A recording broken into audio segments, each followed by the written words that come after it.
It took me over 30 years to realize what I'm about to share with you in the next 7 minutes. And if you're a man who feels stuck in life, in love, in your purpose, if something always feels a little bit off no matter how hard you try, this might be the moment that everything begins to shift. Because the truth is you're not broken. You've just been chasing a version of masculinity that was never yours to begin with. And that lie almost destroyed me. For most of my life, I wore a masculine mask. It looked something a bit like this: be strong, be successful, don't feel, get the girl, make lots of money, and pretend you're fine. Always be in control. Sound familiar?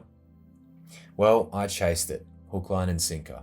I built the body, learned how to talk to women, read all the books, dove into business, then into spirituality, and then into healing, and I played that alpha card.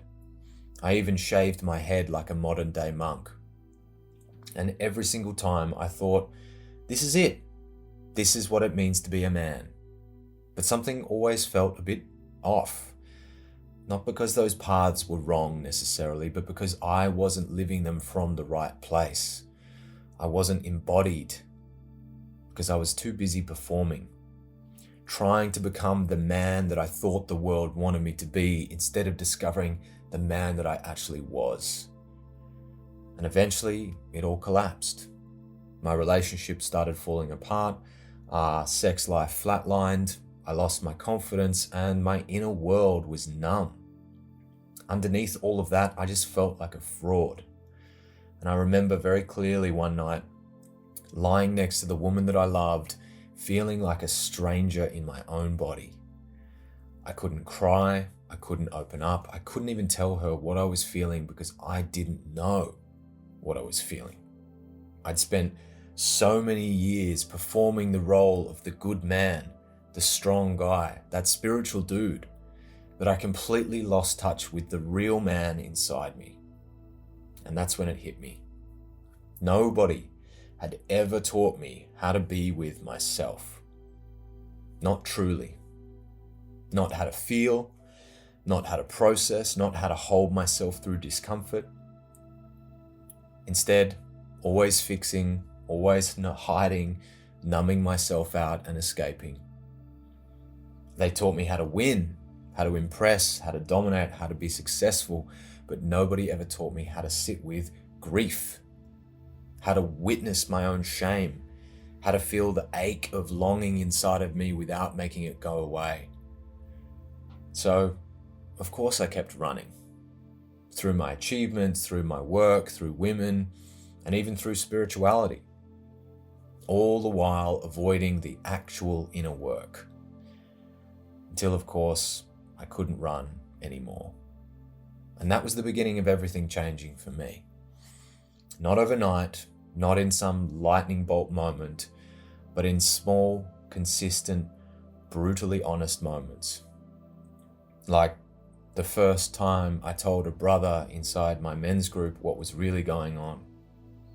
The first time I cried without apologizing for it. The first time that I admitted to myself and to my partner that I was scared shitless. That I didn't feel good enough.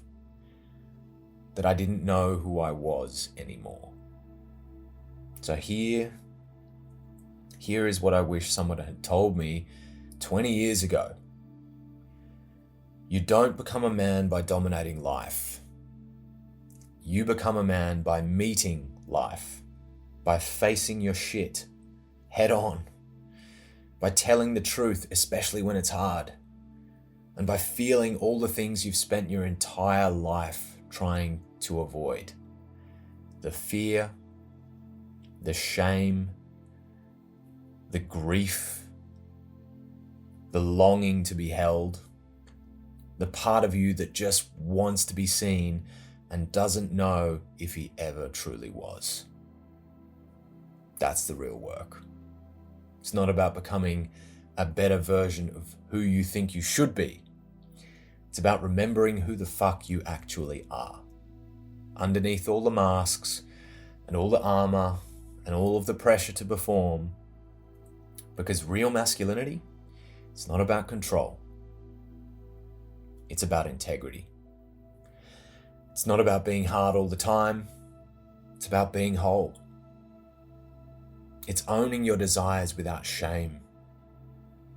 It's being strong enough to stay present. It's about being grounded enough not to collapse when a woman's storm rolls in. And it's about being open-hearted enough to love without losing your spine. It's looking another man dead in the eye and saying, "Yeah, me too, brother. It took me over 30 years to see this." It's kind of wild, right? It blows my mind. You would think that this is something we should be taught in school, or perhaps by our fathers. But unfortunately, they weren't taught either. So we've inherited a broken map of manhood. And it's time to stop pretending that it's working. So if you've made it this far and something that I've said resonates inside of you, if you're tired of pretending, tired of performing, tired of carrying that shame like it's a part of your DNA, then maybe this is your moment. I run a free men's community called The Awakened Man. It's a place for men who are ready to stop hiding and start leading. Leading from truth, leading from presence, leading from a deep alignment with their purpose. So if you're ready to do the real work, not alone, but with brothers who have got your back, then come and find us. You'll find the link for that in the description. Because your time is now, and let's rise together.